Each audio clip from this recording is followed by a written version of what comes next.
আসসালামু আলাইকুম প্রিয় বন্ধুরা, সবাই ভালো আছেন নিশ্চয়ই। আজ আমরা জানবো হচ্ছে পানি উন্নয়ন বোর্ডে বিশাল একটা সার্কুলার দিয়েছে। 284 জন কিন্তু লোক নেবে অফিস সহায়ক পদে। এসএসসি পাশকৃত ছাত্রছাত্রীরা বা সমমান পাশকৃত ছাত্রছাত্রীরা এই পদে কিন্তু আবেদন করতে পারবে।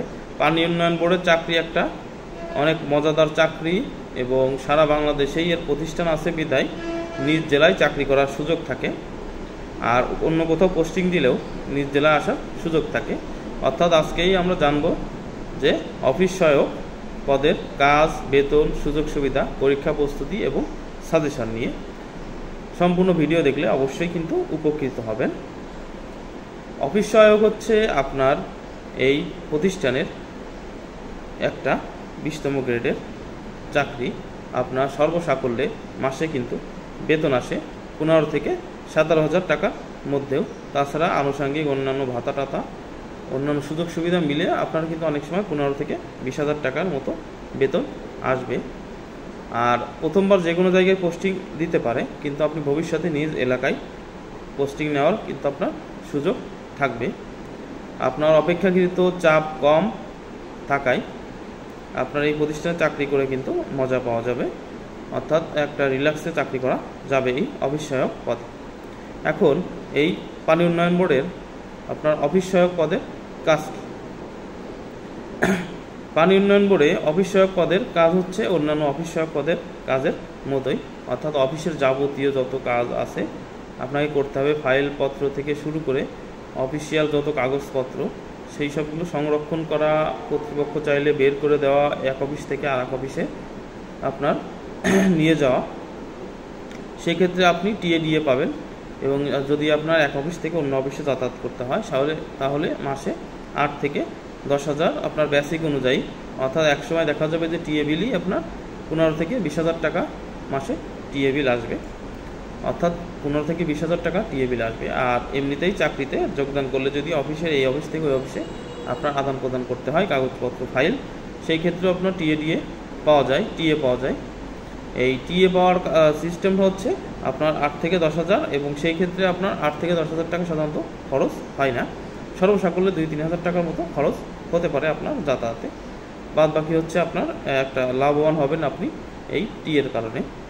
তারপর হচ্ছে আপনার অনেক সময় চা পর্যন্ত তৈরি করে খাওয়াতে হয় কর্তৃপক্ষকে। এইটা হচ্ছে অফিসিয়াল ব্যাপার, অফিসিয়াল যত কাজকর্ম আপনাকে কিন্তু করতে হবে। এবার হচ্ছে পদোন্নতি।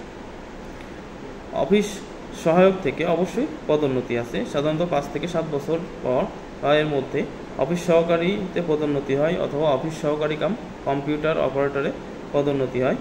তারপর এখান থেকে আপনার উচ্চমান সহকারী হওয়ারও সুযোগ থাকে যদি আপনার শিক্ষাগত যোগ্যতা থাকে, অর্থাৎ সর্বশেষ শিক্ষাগত যোগ্যতা দিয়ে কিন্তু আপনি এই পোস্টে আবেদন করতে পারেন। তাহলে আপনার ভবিষ্যতে পদোন্নতিতে একটা সুবিধা পাবেন। আর অফিস সহায়ক পদের পরীক্ষা পদ্ধতি সাধারণত এমসিকিউ পদ্ধতিতে পরীক্ষা নিয়ে থাকে।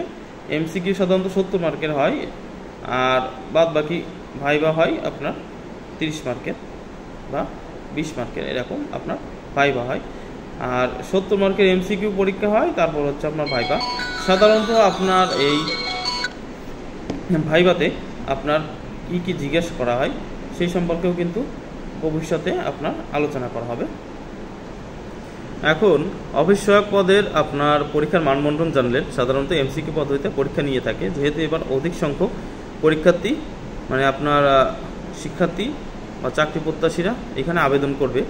সেই ক্ষেত্রে হচ্ছে 284টা পোস্টের বিপরীতে যদি অধিক সংখ্যক পরীক্ষার্থী হয়, সেই ক্ষেত্রে কর্তৃপক্ষ চাইলে এমসিকিউ এর সাথে পরবর্তীতে লিখিত পরীক্ষাও নিতে পারে।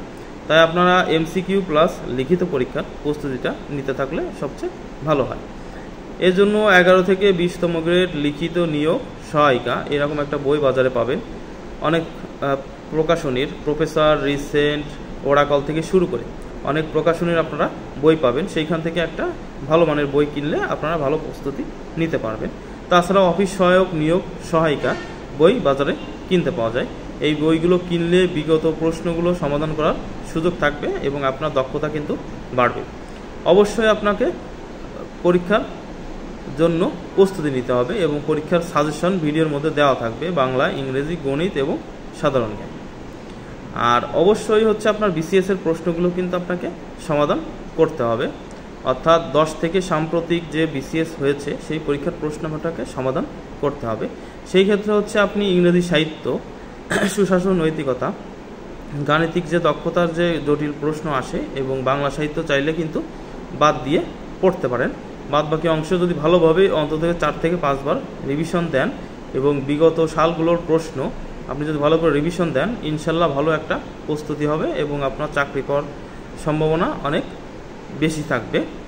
আর তারপর হচ্ছে আপনি অতিরিক্ত প্রস্তুতির জন্য আপনার সাম্প্রতিক যে পরীক্ষাগুলো হয়েছে আপনার এই জন্য প্রফেসর সিরিজের যে বইটা পাওয়া যায়, এটা বইটা ভালো হয় সাধারণত, যে রিসেন্ট জব সলিউশন প্রফেসর সিরিজের এই বইটা কিনে সাম্প্রতিক যে পরীক্ষাগুলো হয়েছে সেই প্রশ্নগুলো আপনাকে সমাধান করতে পারেন। সেই ক্ষেত্রে আপনি 15 থেকে 20তম গ্রেডে যতগুলো পরীক্ষা হয়েছে সেই প্রশ্নগুলো বেশি বেশি করে সমাধান করতে পারেন, তাহলে কিন্তু আপনার একটা ভালো মানের প্রস্তুতি হবে। এবং ভিডিওর মধ্যে বাংলা, ইংরেজি, গণিত, সাধারণ জ্ঞানের যে সাজেশন আছে সেই সাজেশন অনুযায়ী আপনার যে বাসায় বই আছে সেই বইগুলো থেকে আপনি পড়তে পারেন।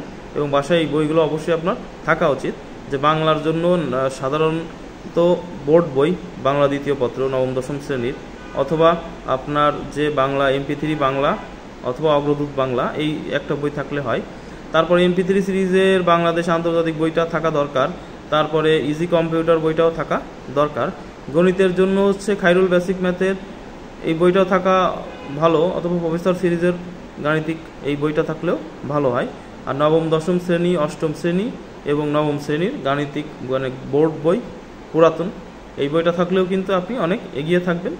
আর ইংলিশের জন্য অনেকে জিজ্ঞেস করে, ইংলিশের জন্য হচ্ছে আপনার কম্পিটিটিভ ইংলিশ এক্সাম এই বইটা কিন্তু অনেক ভালো, এই বইটা কিন্তু আপনারা রাখতে পারেন, অথবা মাস্টার সিরিজের বই রাখতে পারেন। সবার সুস্বাস্থ্য কামনা করছি, সবাই ভালো থাকুন এবং সুস্থ থাকুন।